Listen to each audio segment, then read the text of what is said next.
would a perfect deal go for an affordable housing ground-up construction project? There is no platonic ideal. There is no perfect deal. But if we're crafting that, it does start with that relationship. But it's that relationship with the city which has survived throughout the 35 years. We're not the developer who shows up and says, hey, I'm going to build affordable housing in your town. Tell me how you can help me. Our approach is very much working with staff and working with elected officials to come in and say, okay, what are your housing needs? Here's our expertise. Here's what we can bring to the table to help you solve them and identify some resources that you might have. It is very much symbiotic relationship.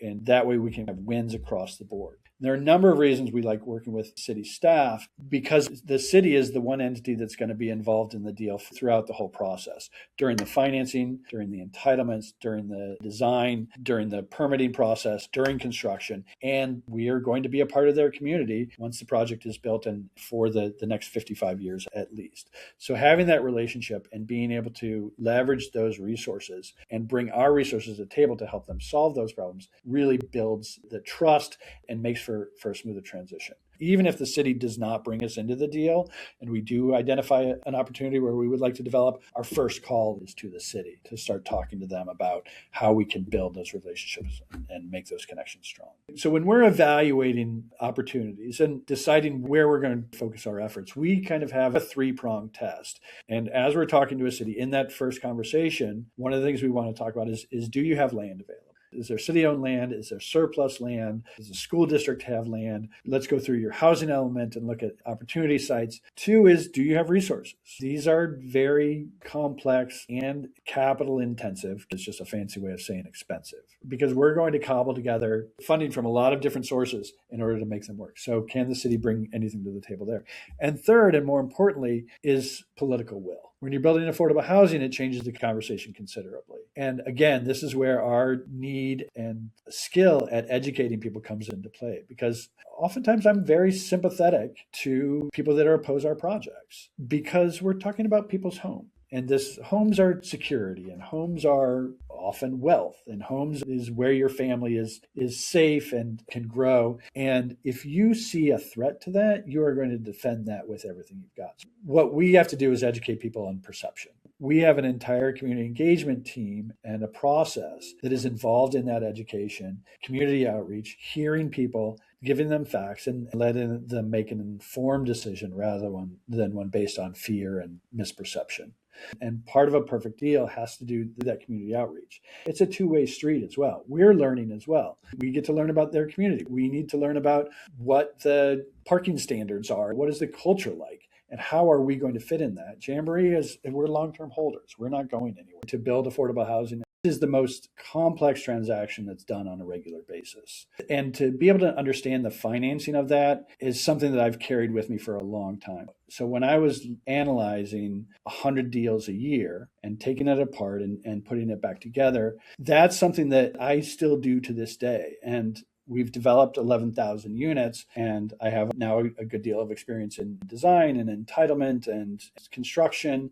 I still go back to when we look at a deal for the first time, I look at the numbers and I look at how the financing comes together. So the number one thing that we keep in mind is right after our residence is the feasibility of a project.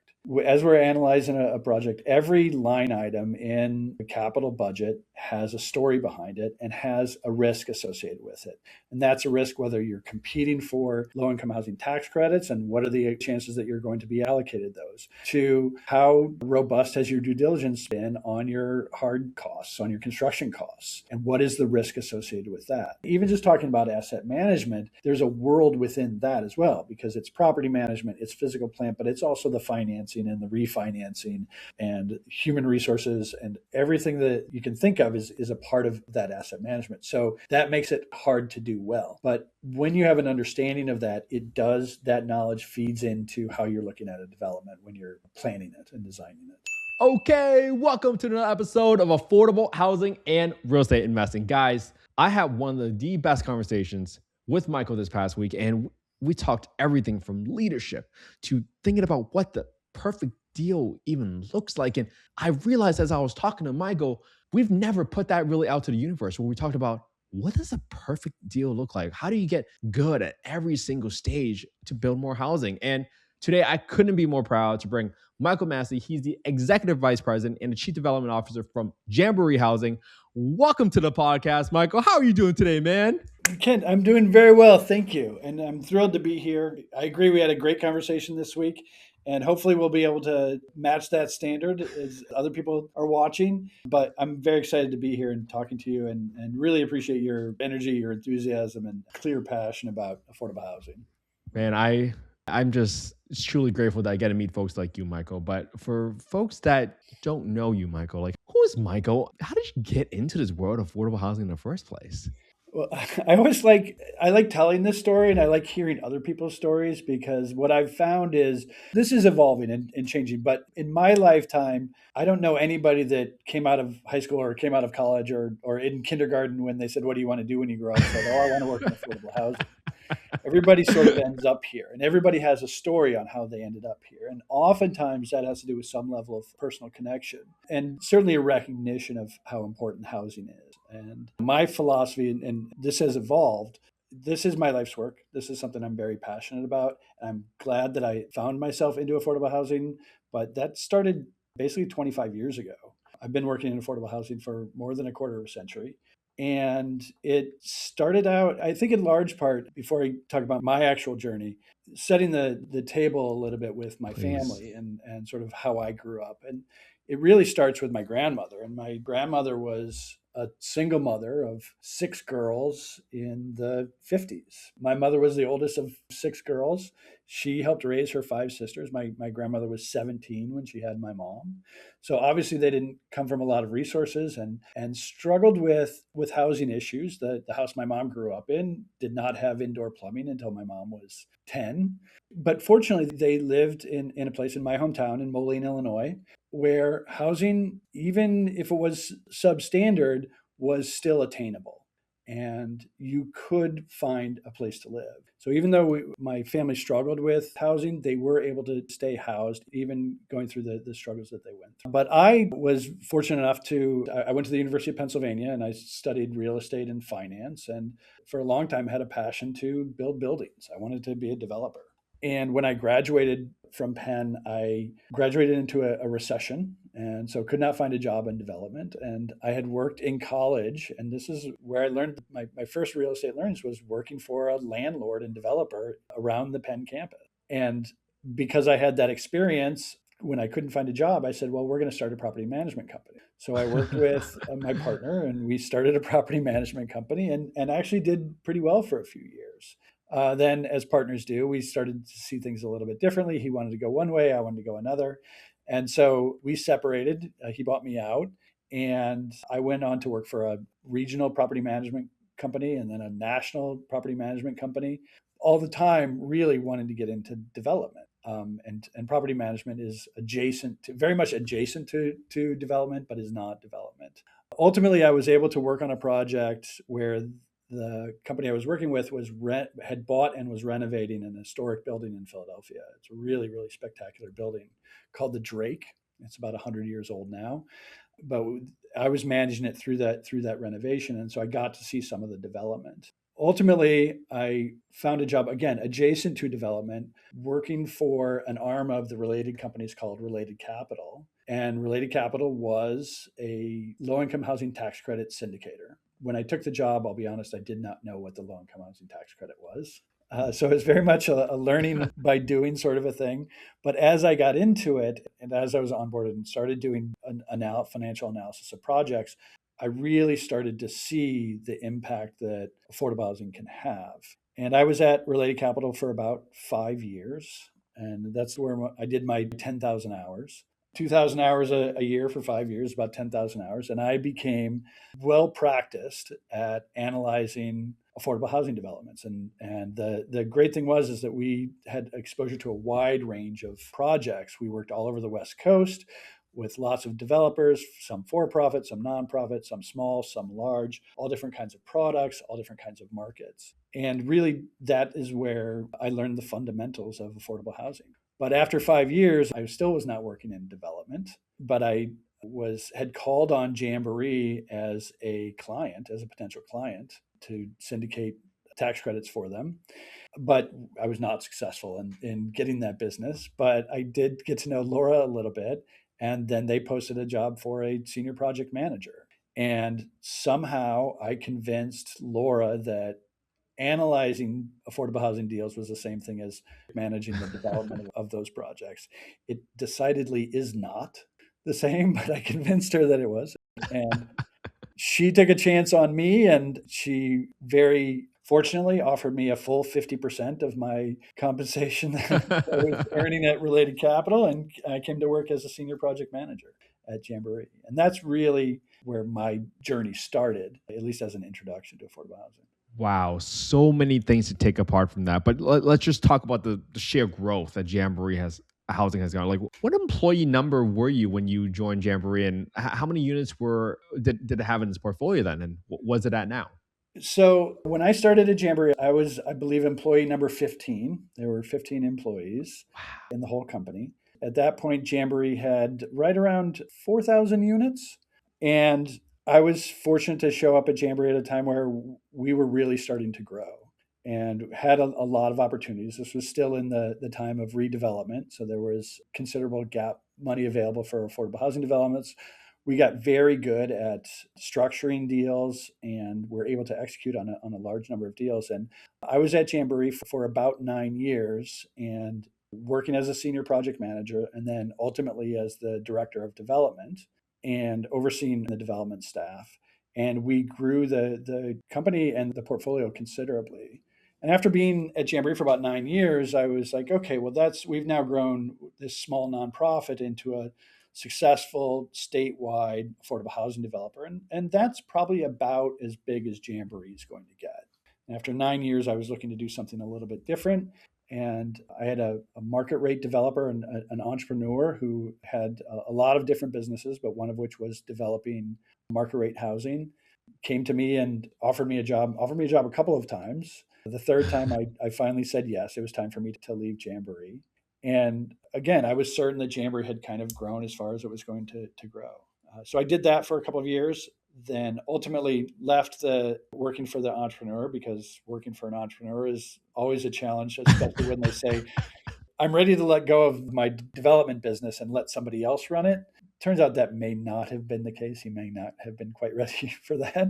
So after that, I went back to Related on the development side. So worked for the Related California, developing affordable housing projects for them. And after a couple of years of that, Laura Archuleta, the president and CEO of Jamboree, called me and said, okay, Michael, it's time for you to come back to Jamboree. So I came back, and it was pretty rapidly demonstrated to me how bad I am at predictions, because this company that was certain had hit its ceiling of growth had taken a whole other step up and had gotten into a lot of larger projects, had executed on a number of transactions, and was suddenly very much a thriving, really national affordable housing developer, still concentrating within the state of California, but at the level of the larger affordable housing developers. Wow. And how big is the team size now? So we've now 10x'd the number of employees. We have about 160 employees. We now have about 11,000 units of affordable housing in our portfolio. We like to talk about the number of people. There are about 28,000 Californians that call a Jamboree development their home. So we have grown considerably even after I came back again. So I'm pretty good at developing affordable housing. I'm terrible at prediction. But you were so good at finance. Oh, this is so funny. Well, Michael, that was such a great story, just to say that it's nonetheless. And I kind of want to peel back a few parts that you kind of share with me. And the reason I'm going to ask this question is because there are folks that have never heard of affordable housing, right? Ever in the career, especially in their high school. Like my household, you're just like, hey, you're going to be a doctor, you're going to be a lawyer, you're going to be an attorney. What are you going to be, right? And affordable housing was just something that never came up. But you have made sort of this transition a few times in your life where you went from finance, you also understood property management, and you kept making these little leaps. But I feel like that made you almost a better, well-rounded developer. It's almost like I hear from so many folks all the time that they say, hey, this underwriting is great, but do we really know what we're talking about? Or you have people in underwriting that never talk to people in asset management, and asset managers all wonder, like, what did you mean that you only set aside 3% for maintenance? That doesn't make any sense at all. And now they're in this little hole, right? So I'm kind of curious to hear from you, like, what sort of skills did you take away most from kind of adjacent careers, if you will, that probably made you an amazing developer that you are today? It's a fun question. I really think so. You're right that I have been a generalist somewhat in my career, and I have been able to take education from each of those experiences. I don't think that there's anything more important than the 5 years that I was at Related Capital. That I constantly refer to that as my 10,000 hours. That I really, to understand the intricacies of this beautiful box that we've created to build affordable housing in this country, it's a very complex transaction. I tell our project managers this is the most complex transaction that's done on a regular basis. And to be able to understand the financing of that is something that I've carried with me for a long time. So when I was analyzing 100 deals a year and taking it apart and putting it back together, that's something that I still do to this day. And we've developed 11,000 units. And I have now a good deal of experience in design and entitlement and construction. I still go back to when we look at a deal for the first time, I look at the numbers and I look at how the financing comes together. Because at Jamboree, we're a very mission driven organization. What we do is important economically and in the culture, but we can't have the impact that we want without the deal actually working. So the number one thing that we keep in mind is right after our residence is the feasibility of a project. And in my mind, the only way to understand that is through the financial analysis of it. And what do you think is the one thing about financial analysis that you know today that you just didn't know at all? That probably is like a very important factor for someone to know about starting in their career. Well, it's a very good question, and it's a hard one answer. And this is what's not plain in an Excel spreadsheet is Mm. risk. As we're analyzing a project, every line item in the capital budget has a story behind it and has a risk associated with it. And that's a risk whether you're competing for low income housing tax credits and what are the chances that you're going to be allocated those, to how robust has your due diligence been on your hard costs, on your construction costs, and what is the risk associated with that. So what we tried to do, at least qualitatively and often as quantitatively as we can, is to try to analyze that risk and evaluating that. Because even if you can make your Excel spreadsheet work and you pencil and suddenly you get to, we're at feasibility, let's go. How much of that is accurate in terms of the risk associated with it? And as Jamboree has grown and as the resources that we have at Jamboree and as my career has progressed at Jamboree, risk mitigation and risk of the organization overall has become a much more important part of what I do on a day-to-day basis. Wow, that's really interesting. I'm going to dive a little bit deeper with you on that one because this is so intriguing because people generally don't talk about risk because they kind of shy away from it. But rather, if you embrace it, you can get to the bottom, get a really good feeling and solid understanding of how to mitigate that risk, even. So, when you, let's say your example, right? You talked about, hey, what is the risk or what is the chances of us not getting a low income housing tax credits? When you look at a deal that your team presents to you now, do you look at that number and say, hey, is it 50% chance of us getting a low income housing tax credits or 70%? How do you ask questions about risk? I'm really curious to hear about that. It's a great question, and I wish I had a simple answer to it. And also, I wish that I had learned all this through academic research and financial analysis. But a lot of this understanding of risk is hard won in that we've seen the unlikely risk occur. And I think there's no better example of that than COVID. And I think COVID was really challenging for our industry as a whole, for all the development industry as a whole. But it's something that we are frankly still dealing with as we close out projects that did start during COVID and dealing with all the ramifications of that. But if nothing else, that was a really clear presentation that sometimes the purple unicorn that you are constantly discounting, sometimes it shows up. Sometimes the black swan shows up. And to be prepared for that. A lot of what we do when closing a transaction is not very sexy. It is the limited partnership agreement, the lending, the loan documents, and obviously a lot of attorneys involved in that. We have very smart, very experienced, and very transaction oriented attorneys who help us with this. But looking at every line item in a document, it has a story behind it. When I first started doing this, a limited partnership agreement was, maybe about 50 pages. Now it's about 150 pages.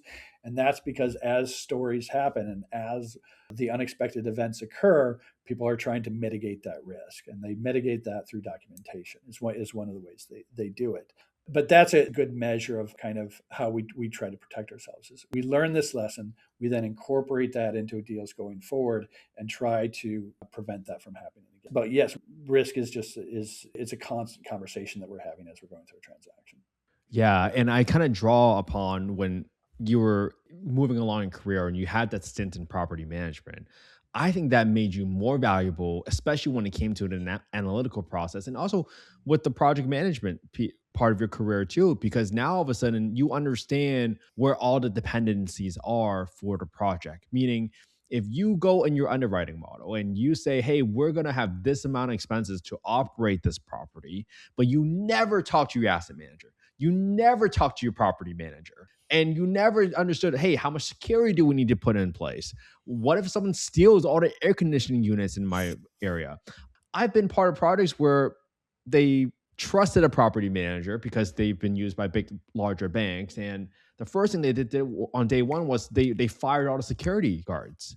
And it's like, yeah, I get you trying to decrease expenses, but think about what just happened. That children's playground literally got lit on fire like a week later. And it's just these decisions that sometimes when you don't understand how that number came about, you start making decisions that have an inadvertent effect on your numbers and also on the quality of the lives of your communities that you're building. But this is why I once again bring up, like, your experience made you so well-rounded because you had that view and the perspective across the entire deal that made you more valuable. So when you're a senior project manager and you are going through the inspections with the GC, you might want to have your property manager come in on, be like, hey, or your maintenance superintendent come on site and say, hey, how did you do this? Are you transferring that knowledge for how you built it to that maintenance supervisor, right? All these things matter, and people just discount those details sometimes. I mean, it's really the charm of development, and one of the reasons that I was so intrigued by it from the very beginning is because there are so many different facets to it. And I have been fortunate to work in a lot of those different facets. There's a lot that I have not had the luxury of working in as well. And I'm not going to say to your whole audience what all my deficiencies are. What I don't know about insurance could fill a book.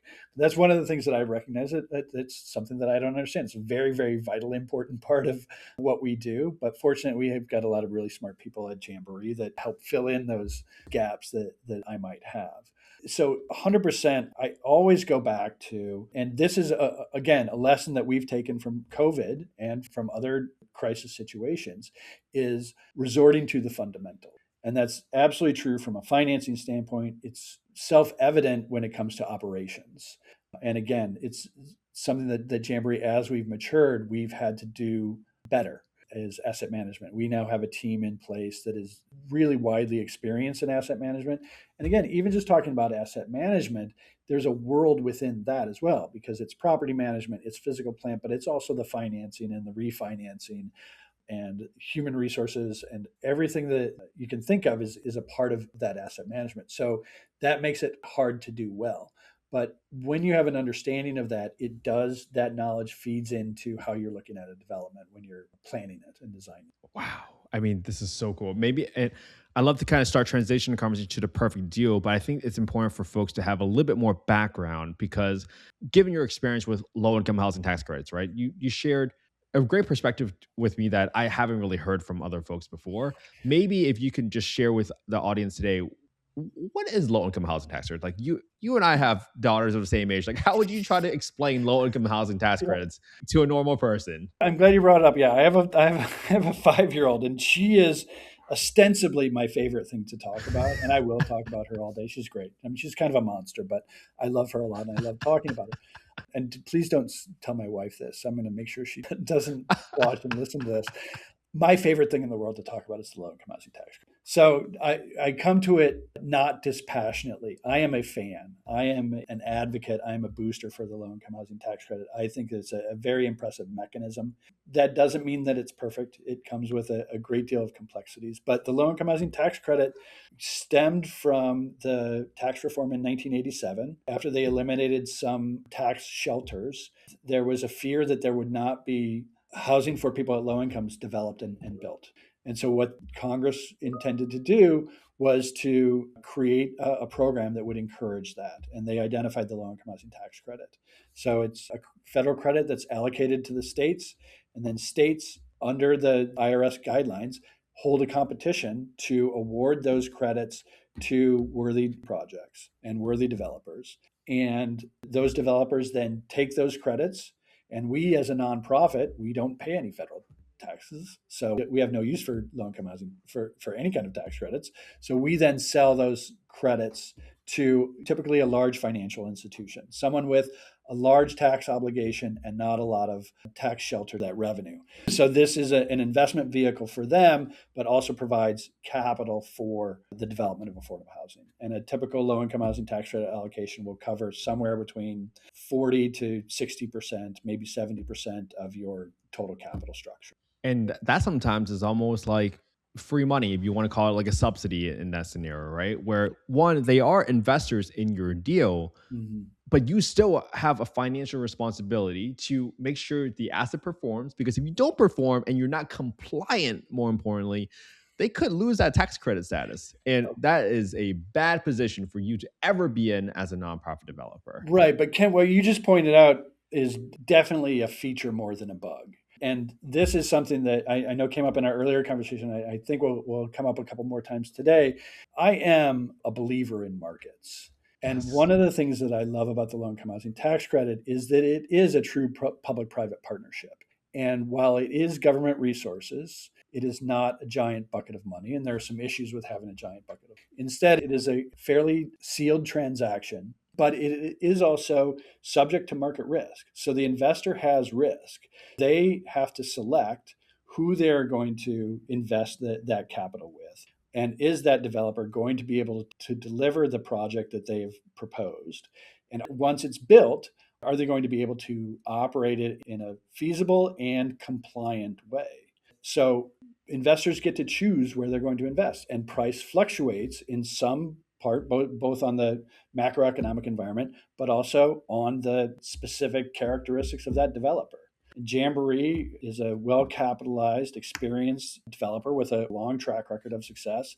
And so we believe that, and I tell this to every investor, we are justified in asking for the absolute top of the market in terms of the equity on our tax credits. They don't always agree with me, but usually what they're arguing is macroeconomics rather than Jamboree particulars. But nonetheless, there's a risk associated for the investor, and that leads to market dynamics, which I think is really, really important in determining the allocation. Yeah. And I think as we talk about this, right, I love emphasizing the point, because when a lot of people listen to this podcast, they want to get into this world development, right? They're like, how on earth could I ever get into this space? Because it seems so far out of reach. It seems like there's so much jargon to learn. And what you can do today is similar to what Michael had just talked about in Jamboree, is over time, that track record compounds. And the market is going to evaluate whether or not you are worthy of their investment and also worthy of the private-public partnership through the federal tax credit subsidies. And if you don't perform today, there's no way you can expect to get any more investments in the future. So it's almost as simple as, if I had to go tell my daughter this, you know what, don't worry about all that stuff. Just do what you said you were going to do. And that might carry you really far. And show up when you said you were going to show up. Like half the people in the world don't even do that, which is crazy in my mind. But sometimes it starts as simple as that basic human principle of how to operate and present yourself.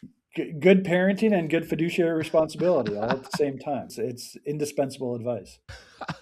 Well, all right, Michael, this has been so fun. I love the background that we kind of set.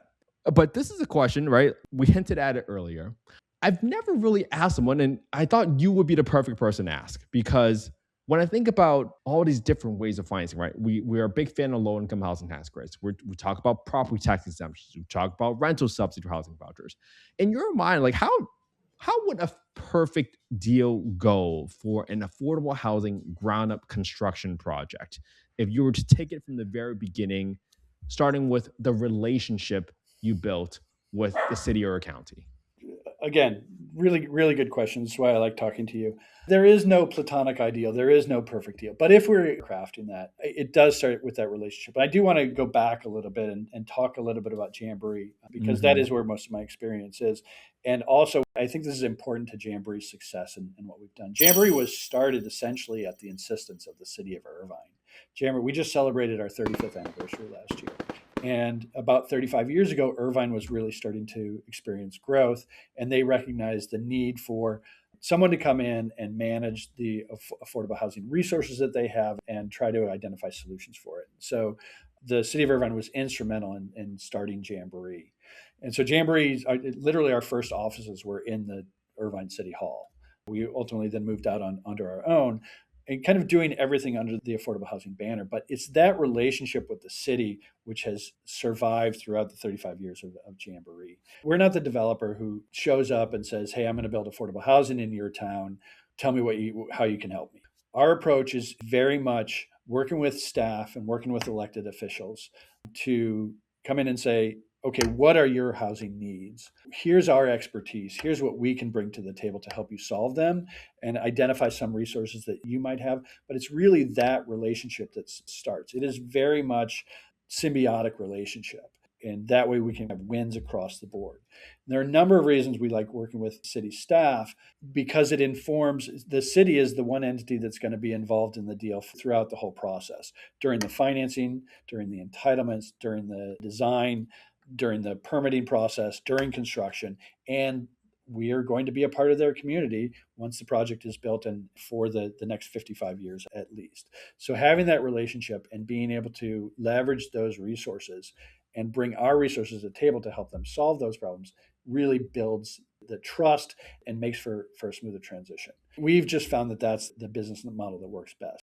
Also fed in some part by my boss, our president and CEO, prior to coming to Jamboree, and she's now been at Jamboree for 26 years. But prior to that, she had an entire career as a city staff person. So she has an understanding of those dynamics and the relationship between staff and elected officials and community goals.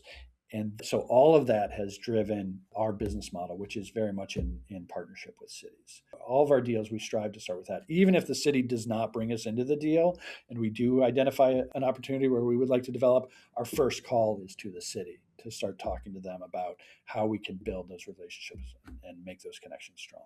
And I can fully support what you're saying because I've had Kelsey from your team on the podcast before, and you really emphasize the educational piece. You don't come in and say, "Hey, we're Jamboree, we've done this, blah, blah, blah. We're going to be helping you build 10,000 units, blah, blah, blah." You never do that. You never come in and say, "This is my project and you're going to love it." And I think just if you had to put air quotes around perfect, I mean, this seems like the right way to build a relationship with any city and county. It's you start out with just providing value. You don't have any expectation of any return, but you're forthcoming, you're transparent, you're sharing your knowledge, and more importantly, the lessons that you have learned from doing this with all these other cities in California. And the nice thing is all of that dovetails with our mission. And Jamboree is a nonprofit. And don't get me wrong, we are very focused as stewards of public financing. We are very focused on money. And we recognize that without money, there is no mission. So we're hyper focused on feasibility and efficiency and being responsible with the funds that we've been entrusted with to develop affordable housing.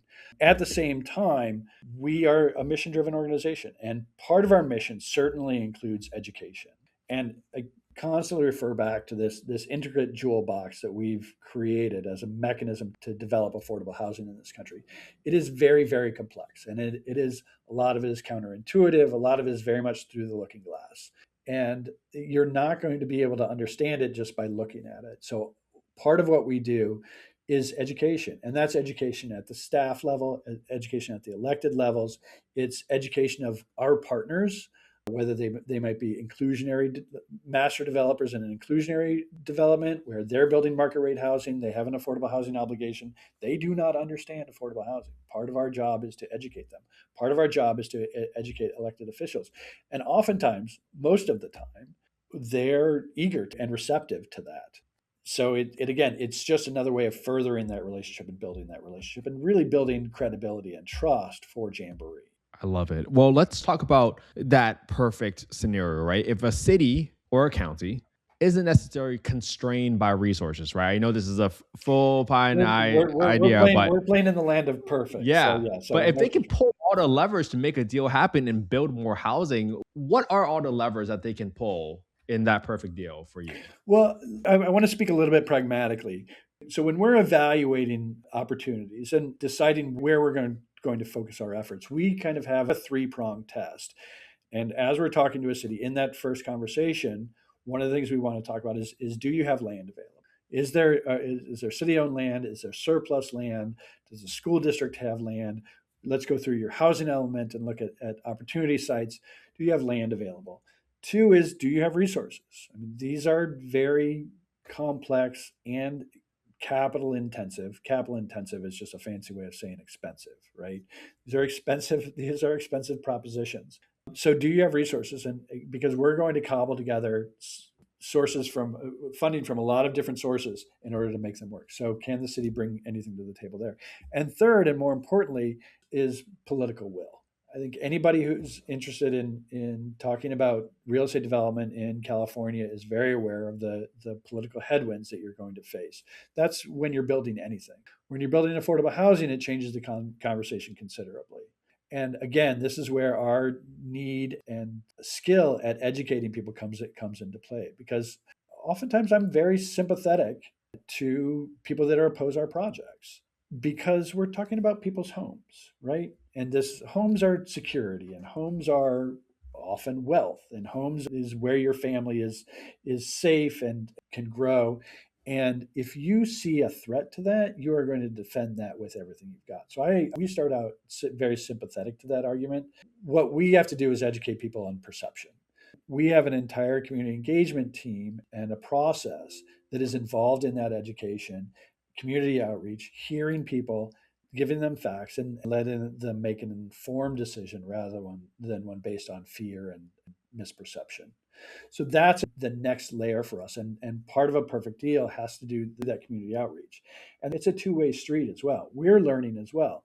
We get to learn about their community. We need to learn about what the parking standards are, and not just the parking standards, but what is the culture like and how are we going to fit in that? Jamboree we're long-term holders. We're not going anywhere. So we're going to be neighbors for a really long time if we're successful in getting this development built. It's important that we know you. And quite frankly, we often improve a development based on the feedback that we get through the community engagement process, whether it's looking at massing or looking at the number of units we're building or a parking situation or other things that we can bring to the table that's going to be part of the built environment ultimately. I love how you kind of highlighted for cities that are listening out there. It's like, okay, if we really want housing, we can first look at ourselves in the mirror and say, hey, are we willing to contribute land, right? Are we willing to provide some soft subsidies, whether that's low interest loans, municipal debt, or providing some gap financing to get this project approved? But I loved how you brought up political will, because it's a very general term. But I've seen other cities in the United States where they take 4-6 years to pass a zoning overlay that says, hey, if this is 100% affordable, then you can build this by right up to 13 stories, an example. But that is a sign of political will, that someone is willing to go through all the city debates, all the neighborhood meetings to get something approved, and not just using it as a soundbite to get reelected, as an example, right? So I love that you highlighted all of this and shared what a great city or county partner looks like. So if we've built a relationship with the city, we've reached out to the community and we've established a relationship with them, then we can make thoughtful design decisions, thoughtful entitlement decisions with the appropriate feedback. And again, because we're defining this as an ideal world, some level of certainty as to the resources that we have available to us. Now, I talked a lot about risk, and each line item carries with it a certain amount of risk. That's true on the resource side as well as on the cost side. So if we have some level of understanding that, hey, if we're able to build this building the way that we want to, are there going to be resources available that we're going to be able to bring to actually make the project feasible and make it happen? We don't live in a perfect world. So how we mitigate that is by being expert in funding sources that are available to us, really exploring brand new resources and new ways to bring funding and capital into the affordable housing industry.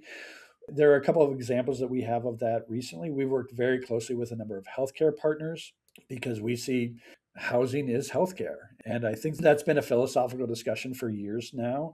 And we're participating in trying to make that as real as we possibly can. So, taking that, once everybody agrees that housing is healthcare, then how do you make that participation happen? So, working with healthcare partners, working with employers, we've been successful in working with the Disneyland resort. They supported two of our projects in Anaheim, recognizing that having safe, decent, stable, affordable housing for all income levels is beneficial to Disneyland as an employer.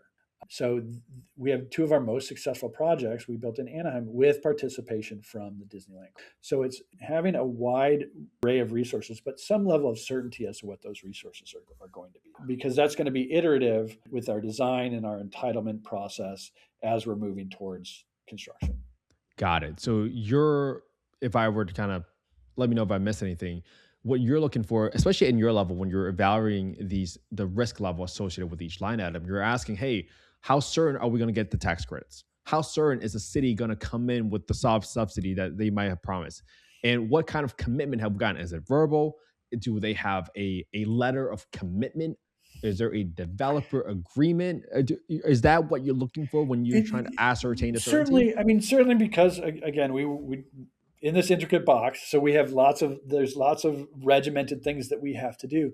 But I think even before you get to that level of a commitment letter, it all stems back to that relationship and knowing that you're all rowing in the same direction, and early on saying, okay, these are the resources we're going to be able to bring to the table, and yes, you can depend on me, because that trust grows over that development process, and especially if you start early.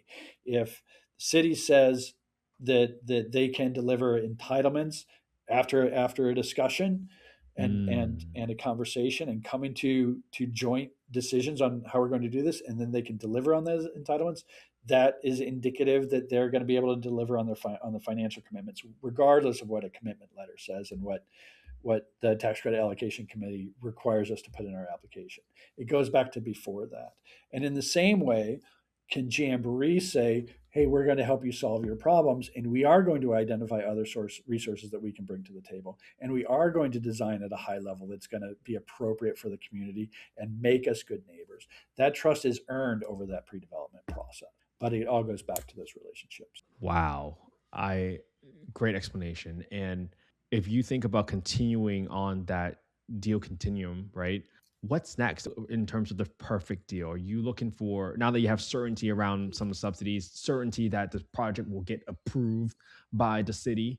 What's next? Is it getting certainty around being awarded the tax credits? What's sort of next in your head? Yeah, and again, because of the tax credits, I say I'm a market guy, and the allocation process is a microcosm of the market, right? It certainly has some market features to it, but it's also the state gets to set the priorities for what they want to see and where they're Mm. going to use this scarce resource. So us having an understanding of that, and like I said, we consider ourselves experts on the low income housing tax credit, and particularly in California and the tax credit allocation committees, their allocation rules. So I'm okay not having certainty there, because of us divining that certainty is how we are able to compete best and receive allocations in a very stiff competition. The 9% tax credits are the competition is about 4 to 1. They're oversubscribed about 4 to 1. So one in four applications gets funded. So that's a heavy competition. But we like that because that ensures that we're being as sharp as we can in our evaluation of the project, filtered through the algorithm of the tax credit allocation system. So ideally, you're So thinking like in an ideal world, you will the first time you submit for the tax credits, you will get awarded those tax credits in the ideal world. Exactly. Okay. So that's the ideal situation where Jamboree is doing everything that we can to ensure the success of the project. If we are able to get allocated on the first try, then that shows that we are on our game and we're appropriately evaluating the deal itself as well as the deal in regards to the tax credit allocation. I love it. So What's next? so Is it the if construction? asking What's everybody next? else to be perfect, so Jamboree has to be perfect too. Yes. I love it. Raising the standard. I love it. And then sorry, I'm going to take a sideline here, Kent, if you don't mind, because Please. I've talked a little bit about COVID and how that was really a crisis for our industry, and it was a lot, represented a lot of challenges at Jamboree too. So one of the things that we've done since COVID is, as part of our strategic plan, we've really concentrated on things that were problematic during COVID, and how do we prevent that, or how do we react to that in the future. So as part of our strategic plan over the past year, what we've really concentrated on is a culture of accountability and smart investment of time and resources to make sure that we're using not just industry-wide best practice, but our own best practices in order to perform at an excellent level. We're calling it a drive towards excellence. And there were a number of lessons that we had to learn, but that's part of the culture that we're trying to that we've established at Jamboree, to have some level of, we can have 35 years of experience. In those 35 years, things aren't going to go perfectly. How do we then make sure that we don't repeat those mistakes the next time around? Could you give like one or two examples of the problems you faced during COVID? Was it people not paying rents and you couldn't evict anybody, or was it construction stopping? Could you give a little bit more color behind that? Sure, and a couple of things. We certainly expected there to be a reduction in rent payments, for instance, and an increase in delinquencies on rent payment. That did not largely materialize. We were shocked, and it was very interesting, and it speaks, I think, a little bit to the safety net that was in place and was implemented during COVID, and some of the public sector response. But also, we saw it as really Jamboree residents want to stay in their developments and want to stay in their homes, so they made it a priority. We were, quite frankly, shocked. It wasn't across the board, but for the most part, there was not a large increase in. No, our challenges really came from the same challenge that everyone was facing globally, and that was supply chain issues, labor shortages, and how those different processes were interacting with the permitting process, with the construction process, with the certificate of occupancy process. And quite frankly, we ran into a great number of delays that were caused by some of the COVID element. So how we responding to that is, again, a retreat to fundamentals, and it's ensuring that our due diligence processes are fully in place, that we are fully vetting our subcontractors. In addition to development and service provision, Jamboree also is vertically integrated. We have our own general contractor. Our general contractor does not build all of our projects, but builds a meaningful number of them. So a lot of the lessons learned apply to that specific department. But it's almost always the right response to a crisis is a retreat. I really enjoy that perspective, because now, as people, especially when they underwrite, I can't tell you how many times I've seen people underwrite with 95, 97% occupancy. And I'm just like, are you sure? I mean, maybe, but are you sure? And then they also think like, oh, this project is going to get completed in 12 months, but I'm going to add 1 month of contingency. And I was like, are you sure? Is that enough? Is that how you're updating your approach to underwriting, where you're being a little bit more conservative? Is that fair to say? I don't even like saying conservative, because we've always underwritten fairly conservatively. And quite frankly, as the industry has evolved, the underwriting standards are relatively conservative. I think that's true when you look at operating expenses. I think it's true when you look at occupancy. I think it's really true when you look at hard construction costs. But generally, there are a number of things in a typical low-income housing tax credit transaction that make it be a conservative industry as a whole. We want to be pragmatic and realistic and as sharp as we possibly can. So it's not necessarily being more conservative. It's being more right. It's being more accurate and taking imperfect information and making it as close to perfect as you possibly can. It's really evaluating those risks. And importantly, if you're dealing with imperfect information, and almost every line on a pro forma is imperfect information at the planning stages, what is the risk associated with that? And how are you deciding on an aggressive case, a medium case, or a conservative case on that particular line item? And it's really delving into the details of all those and what has been your due diligence process on that particular facet. Again, intricate box. So lots of issues that come up with affordable housing. Is one of the issues we have are deadlines, which border on somewhat irresponsible, right? After receiving a tax credit allocation from the California Tax Credit Allocation Committee, you have 6 months to close. You have 6 months to pull permits. Now, one of the things that we had done in the past is we've said, okay, so we won't really get started on construction drawings, real construction drawings, until we get the tax credit allocation.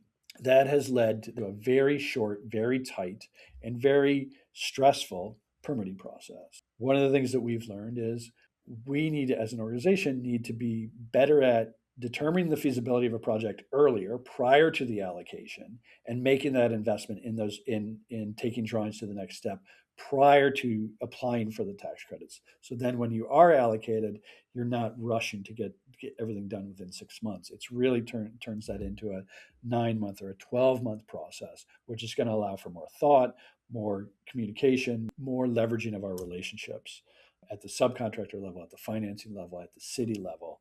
Those relationships need time to work. So if you go to the work of establishing them and then everything's on fire because you're trying to meet a deadline and it doesn't matter what your relationship is, then the relationship may as well not exist. So having time to be thoughtful, going back to the fundamentals and allowing that process to take place that's one of our biggest lessons learned. So now our board has gotten a lot more comfortable and our staff has gotten a lot more practiced at making an earlier investment earlier in the Interesting. Well, in your opinion, do you think, again, this is thinkable from a perfect world, because there's a trade-off, right? Because you're making an investment more upfront, even though you're getting better at determining feasibility, but upfront you're making a bigger investment to get those drawings in place so that you can compress that timeline, especially if there's back and forth between the permitting department as to there get always things is. approved. Yes, there is always back and forth. Do you think in a perfect world the tax credit, like that timing should be extended from 6 months to 12 months, like from the time it gets allocated to the time you have to pull permits and close? I'm What are your I'm thoughts? I'm also empathetic to the tax credit allocators. I happen to be very fortunate that when I was at Related Capital, my boss at Related Capital was Ronnie Thielen. Ronnie Thielen she's a legend in the tax credit world. She for all intents and purposes helped really implement the low income housing tax credit when it came into play. And she was the executive director of the tax credit allocation committee at the early onset, early in the process, and then went to work for Related Capital. And I was fortunate to work with her. So because of that relationship, I have sympathy to the tax credit allocators as well. And so they need to have deadlines. Deadlines sharpen people and focus people. So Yes. it's already a balance between wise use of resources, making sure you're allocating resources to a responsible developer who's ready to go, and so that those resources don't sit idle while we're in the midst of a housing crisis and we need to get units built. So we're sympathetic to that. It is just I think it's really a process of we as responsible developers have to be able to respond to that. And if we're going to participate in this, that's a risk that we're going to have to take if we're going to be able to deliver the high quality projects that we've come to expect. Part of the issue is that the permitting process over my career has elongated. That's true for the entitlement process. It's also true for the financing process. It's true for the construction process. As any institution stays in place, regulations get tied onto it, and it does elongate. So what's happened is the permitting process has elongated. It's just our responsibility to make sure that we're to respond to that short deadline, even given the elongation. Yeah, and I'm so glad you share that perspective, Michael, because otherwise people won't understand. It's like, well, why don't you just make it longer then? But that's a great perspective. You have to make sure you're allocating resources to the people that are worthy of that public-private partnership, of Exactly. those resources, to make sure they are ready to go. And that inherently has made you drive towards excellence at Jamboree, which meant, hey, how do we get better at determining feasibility so we can make additional resources or an incremental investment in the project, because we have got to get better at determining whether or not this project will get approved and whether or not it's financially feasible. So I love that. That's a great perspective there. Thanks. And Michael, it's hard won. Well, Michael, let's keep going, because maybe the next step in this question is the financing, because you said tax credits typically get like 40 to 60%. Like, is there like an ideal or target set of terms that you would want to see in the financing package, particularly on the debt, as part of a perfect deal? I want to be pragmatic, so I don't want to say it's going to be 0% interest rate, right? So I would take it. I have taken it. What we really would like is for everyone at the table, regardless of where the funding is coming from, to have some clarity as to what their priorities are and how that's going to integrate with the whole. Again, because of this intricate box, each funding source comes with its own regulatory agreement. And that's great. And they, again, as allocators of public resources, they have to be responsible and ensure that we're going to be responsible as well. Recognizing that those often come into conflict is an inefficiency. So in the state of California, for instance, we have the Tax Credit Allocation Committee, which is under the aegis of the treasurer. Then we have the Department of Housing and Community Development, which is under the secretary who reports to the governor and not at all related to the treasurer's office. And oftentimes, most of the time, you're getting funding from HCD and funding TCAC, and you're having to make those work together. It is challenging that those departments aren't always on the same page. You have resources coming from the same level of government, and they're not always able to talk to each other, and even after hundreds of transactions. So in the ideal world, if we are getting funding from many different sources, having those sources understand how a transaction works and how to establish their priorities within that, even in conflict with someone else, would be ideal. Got it. And I completely understand that perspective. And that makes total sense. And you will not be the first person that has publicly voiced that on this podcast. So fully transparent for everybody listening. And maybe that the next stage here to ask about the ideal deal is with the construction, right? It's on time, on budget, everything, all the supplies arrive on the same time. What else is in that ideal scenario for your construction phase for your project? I might have missed. A couple of different things. A is clarity and B is transparency. And those sound like the same thing and may ultimately be the same thing, but it's really having an understanding throughout the process what the requirements are, both in the permitting process and the entitlement process, and how they're going to be interpreted in the field. Oftentimes, one of the challenges that we found is that the folks who are doing the inspections are not the same people that doing the permitting, and oftentimes there may be disagreements along those. That's where a lot of our challenges happen.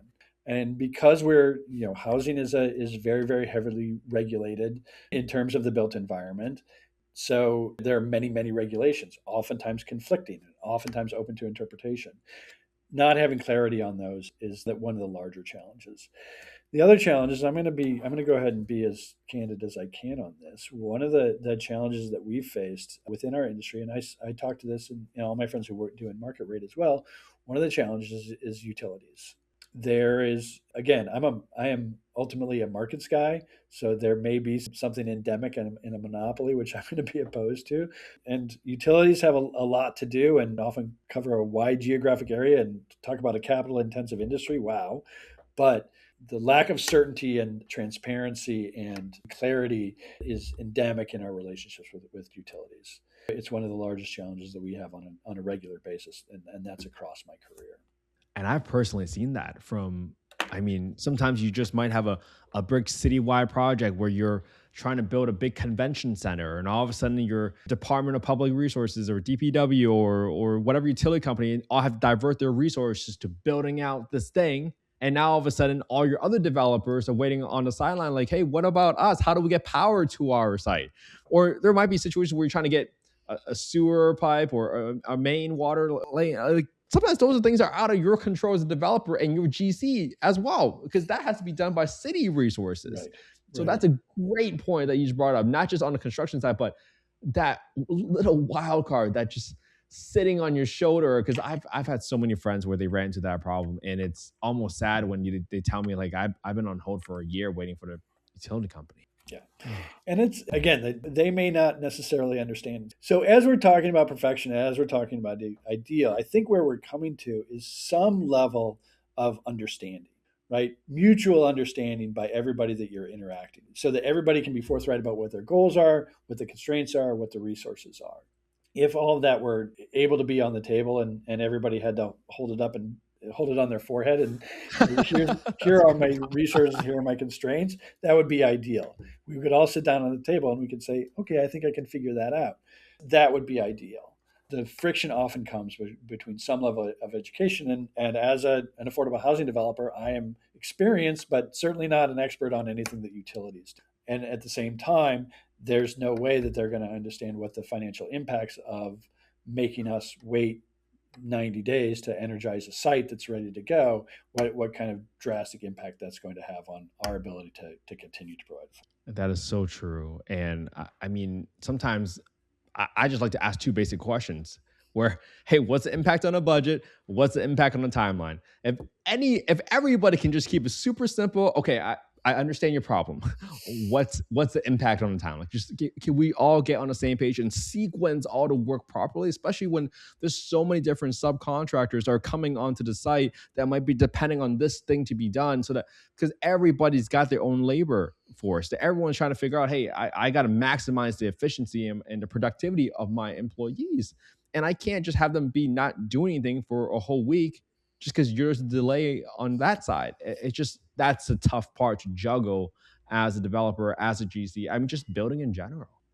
Right. And a lot of these, as a developer, we have to take responsibility of using our experience and our expertise to recognize these issues and solve them early in the process. Mm. That is a developer's number one job is preparation, and bringing that expertise to the table and being able to prepare for those issues, anticipate those issues, and try to solve them before they. Yeah, this is turning into definitely a master's in real estate education right here as well, where you can literally figure out, hey, here are some issues that Michael just shared with you. You can now anticipate these issues for your project, and you can start asking the questions really early on to get as many people on the same page as possible with that clarity that Michael was talking about. That's what you can be doing today and take away from this conversation. And as I kind of go through the next stage, right? So let's say construction is finished, right?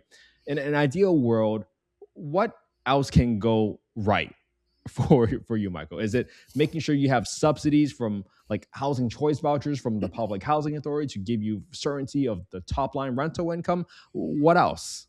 There's we're not picky about taking resources. We'll take resources in any form, whether it's vouchers or it's capital or if it's land, or political will. We'll take it.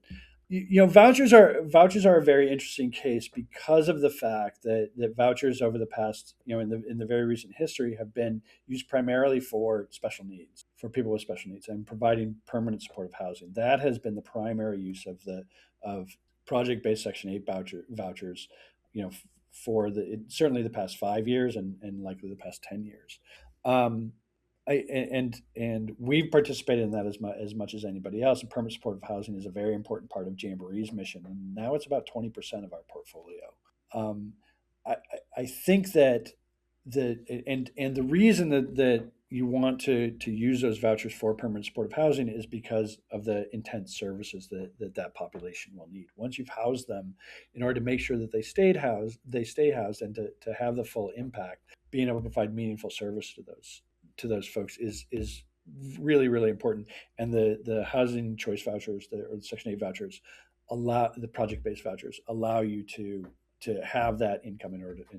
There are a number of challenges with the project-based vouchers. One of which is the selection process and how residents are selected for permanent supportive housing. It's a much larger issue than I think we probably have the time for today, but it is an issue that we're working with the allocators and the housing authorities and policymakers on how those selections are made. It is a real challenge when you look at permanent supportive housing. Sorry, I took another sideline on vouchers that I didn't intend to take, but that's why I like talking to you, because we get to go down side roads. No, I love it too. Yeah, in terms of operations and lease up, we are this is part of our lessons learned, is that part of the reason it's crucial for us to maintain our schedule and maintain our budget is because when we are delayed, and particularly when you're dealing with low income families or a sensitive population, those delays have real impact, not just on the feasibility of our project, but on people's lives. If someone has been waiting, we had a really beautiful grand opening yesterday at a permanent supportive housing development that we developed in Claremont. And what we at our grand openings, we always have a resident speaker, and the resident speaker we had was a gentleman who was a college graduate and a musician, and through a series of events, including an abusive relationship, ended up being homeless and was living in a tent. And our project was slightly delayed. It was nearly on time, but it was slightly delayed about 45 days because of some challenges we had with permitting interpretation. For that 45 days, that was expensive for us as Jamboree, and it was problematic in terms of managing the capital of that project. But imagine the impact it had on that gentleman while he's waiting 45 days to move into an apartment finally.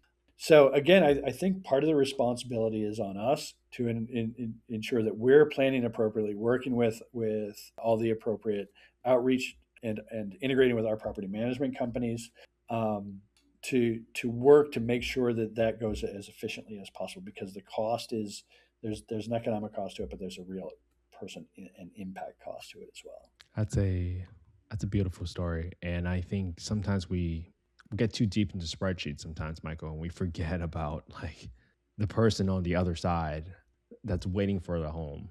That person was just someone like my mom who was really looking forward to that feeling of safety. And I imagine that gentleman was thinking about the same thing for that 45 days that the project was delayed. Like it sometimes, because you might be so accustomed to your current situation, that when something like that gets delayed, you don't know what's going on in their head. They might think like, oh, of course it's delayed. Of course it's not going to happen, right? And the amount of stress and burden that goes on folks, right? And I think it's just very important for us to highlight the human side of everything that we talked about today. We're really dealing with people's lives and literally the roof over their heads. That is probably where they spend a majority of their lives for the rest of their lives. It's true, and that's why we love doing that at grand openings. And my day is generally not spent in company of our residents. I wish more of it were, but yeah, I'm looking at spreadsheets and I'm negotiating documents and looking at plans, and it's always important for us to remember to make sure that at the end of the day, what you're doing is creating a home. And I really think that it's one of the reasons I like working in this industry, because I'm not the only one that has that feeling. In fact, I think it's pretty pervasive. Is that people that work in this industry and work very, very hard, is because there is a real human outcome to it. There is a real human element to it. You are making a difference in people's lives. And as Jamboree has grown, and as I've gotten less and less involved in deals, perfect or imperfect, the day-to-day work of development and project management, something that I'm deeply passionate about and really care about, and have spent a lot of my career doing, I do less of it as Jamboree has grown. And now Jamboree has 160 employees, and my job is a lot less trying to figure out how we're going to get 9% tax credits, and more about making sure that the people that we work with at Jamboree are able to be productive and able to be satisfied. I think one of the reasons Jamboree has been successful, we're a nonprofit, so we have constrained resources. One of the ways we've been able to build a team of people that have been with us for a long time, and I've been here for most of the last 21 years. My boss has been here 26 years. Our Vicky Rodriguez, our one of our vice presidents of development, has been here for more than 20 years. We have long tenured employees, and the reason that we were able to do that is what we were just talking about. Is this is meaningful work. and we empower our people to make decisions and to have some impact and agency over what they do and how they do it. Our project managers are very empowered. They are the quarterbacks of a project, and they can't do it by themselves. And so we built a very collaborative environment where they can rely on the resources that we have here, but ultimately they're responsible for delivering a project. And that's meaningful. Having meaningful work that's going to have an impact on the world and doing it in a reasonable and responsible way. We work very, very hard here, but our people also have lives and families outside of this. And look, if we're doing a closing or there's an application due or we're facing a deadline, then people are here till 11 o'clock at midnight and work very, very hard. But we've built a culture where people can have a real balance in their lives, and that's been intentional. And that's not just a balance between work and home, but a balance between doing the real hard grinding work and then also having the interaction with people and participating in that, whether it's within Jamboree, whether it's with our residents, and having that is a really important part of what why Jamboree's been successful. And has been a very intentional decision that certainly led by Laura, our CEO, but it filters throughout the organization at my level and with our board of directors that we are a people-oriented industry in a lot of different ways, both in our employees, in our impact, in our residents, in the people that we deal with at all the different agencies that you and I have discussed already. Those relationships have to be core, and in order to participate meaningfully in a relationship, you have to be satisfied and contented. You and I have discussed at length what the ideal steps for every single step of the deal looks like. And we talked a lot about the challenges, Michael. So maybe what's one thing you have learned about leadership, especially when it comes to overcoming these problems or encountering these problems Sure. that Yeah. you have learned It's yeah. I mean, that you didn't know in the beginning? sure. We talked a lot about financial expertise and financial analysis, and how that's kind of my has been my core competency, and something that I learned, certainly built on, but learned in college and learned through a long career of doing this, and I quite frankly I think I'm pretty good at it. One of the things that, as I've advanced through my career, though, and as I do less and less financial analysis and more managing people, what I thought was an instinctual process where, I'm I hope I've shown over the past 50 minutes or so that I'm pretty good at having a conversation. I'm good at talking. I'm a fairly good listener. I'm good at making decisions, and I thought that's what management was. And I figured I'd be able to be good at managing if I'm just good at my career. And that has been the most sobering and humbling lesson that I've learned, is that I'm just not managing. I'm very good at managing people who are exactly like me. Unfortunately, not the whole world is exactly like me. And at Jamboree, I worked with a wide variety of people. Some people like me, some people not at all like me. And I've had to learn how to communicate with those folks, how to manage those folks, and that has been an endeavor. I came to this realization, several years ago that regardless of my finance education, regardless of the experience I had, that I had to learn how to manage people. So I undertook the opportunity to avail myself of resources and books and some peer groups and study, and have gotten to the point where I'm able to manage people that aren't like me, that don't come from my same background and don't have my same personality. And we've implemented some instruments and tools to analyze that and how to best to facilitate. It's really about facilitating communication and making sure that works both ways, up and down and across departments. A lot of what our lessons learned boiled down to, is quite simply is transparent communication. And I think that's true with management. That's not all of it. There's a lot that goes with it in terms of mentoring and really establishing accountability, going back to parenting as well as a good guide for this. But having the being able to recognize the deficiency that I had and finding a way to help bridge that gap and work, and if I'm not able to do it, identifying people that I can work with that can help me bridge that gap has been the sort of the crowning lesson on my career. And it's something that I'm very proud of, and it's helped lead us to a point where we've been able to create a culture in Jamboree where we do have those high levels of communication. Certainly not perfect. We're going to continue to aim for perfect, but much improved, and is a very important part of our mission vision. I'm going to make sure my daughter watches this podcast. I hope your daughter watches this podcast one day as well, Michael, because I think this is, first of all, thank you for being vulnerable and share, because not a lot of people, especially when you are a high performer, you think you're ready to manage, but not a lot of people can become self-aware and say, you know what, this is something I need to work on. Especially, I completely relate to you. I'm good at managing people if they are self-starters, they're a certain personality, they're go-getters, but everybody learns differently. Everybody communicates differently. Everybody interprets things differently. And I can't tell you how many times I've given a rule to my 4-year-old daughter, and when I say something different, she's like, "What do you mean? That's not what you said. That's not what you taught me." And it's these little things where, you know what, it does go back to transparency. It does go back to communication. It goes back to being honest and kind at the same time. And I think that takes us so.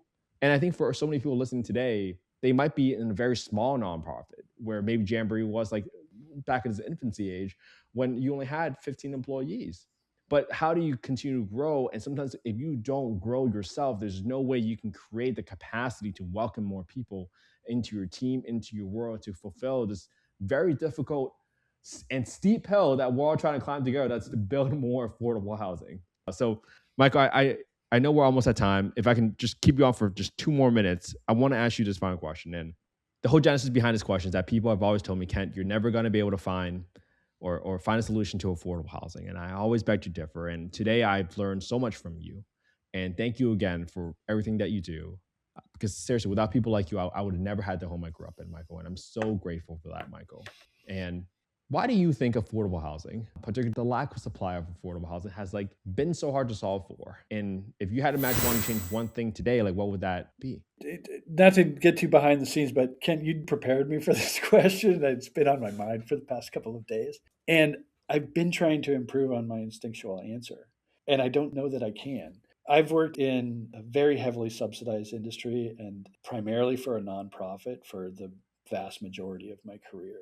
I am at heart a markets guy. I'm a supply and demand guy. I like efficiency. And part of the reason that I have chosen to do this with my life is that the development market, and particularly with housing, it is very heavily subsidized demand and very, very restricted supply. And that is problematic. I don't think that I wouldn't have a job. I think there would still be a place for affordable housing developers.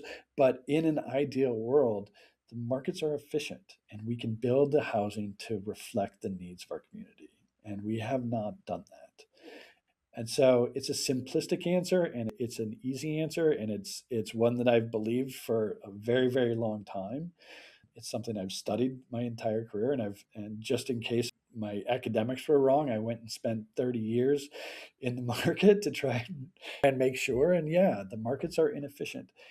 No market is truly efficient, but the idea that there is an opposition to provide for what is a growing and thriving population is diametrically opposed to my ethics, and it's diametrically opposed to what the markets are supposed to be doing. And so my magic wand would make things efficient. I wish I had a more fun and creative answer. I couldn't come up with anything because that's who I am. Sometimes the gut is always right, Michael. And that's the first time I've heard that answer on this podcast, to be honest with you, Michael. And I really, really appreciate that perspective. So many times I hear like, oh, we need to make regulations way more free. We need to, and I think when you go back to the fundamentals of the market, that's so true. Because I've asked somebody like, how would you build homes for 1 billion people? And their first thing was, well, have you asked 1 billion people what they wanted? Because that's the market in that scenario. Right. And that's so true. So, Michael, thank you so much again for coming on today's podcast. I've learned so much from you. This was really fun, by the way. And for people that want to learn more about Jamboree Housing or reach out to you or follow you, like where should they go? Well, jamboreehousing.com. I do have an X account that I occasionally update with some of our affordable housing developments successfully, but it is not heavily curated. So, but Jamboree, our website tells a pretty good story about what we do, how active we are. But I would encourage anybody, the same way I encourage our new project managers and other folks that come to work with us, is a lot of this is public participation. There's lots of different ways to get involved. Go to your city council meeting, go to your planning commission meetings, call an affordable housing developer and say, hey, I'd love to tour some of your sites. I assure you that's my favorite phone call to get. And even if it's a random person off the street, I love showing off what we do. And that's the ultimate test of what we do. I promise you, if you talk to an affordable housing developer, we're all proud of the work that we do and want to impress people. And a lot of people don't know about us. So they'll be psyched to have the attention. Pick up the phone, call it, send a LinkedIn message, send an email to any affordable housing developer, not just Jamboree, but certainly us if you're interested. Like I said, a lot of what we do, a lot of our mission is education oriented, and I'm happy to do that at any instance, as long as it doesn't keep me away from my monstrous 5-year-old for too long. This has been an amazing conversation. If you're a city, you're a county, you're a private landowner, and you want to do good with your time, your energy, and resources, please reach out to Jamboree, especially here in California. Thank you so much for coming on today, Michael. I appreciate you so much. It was such a blast. I can't wait to have you back on the podcast. So grateful for your interest, your passion, and your attention, and you're making the world a better place. We appreciate it. Thank you so much, Michael. And we are out.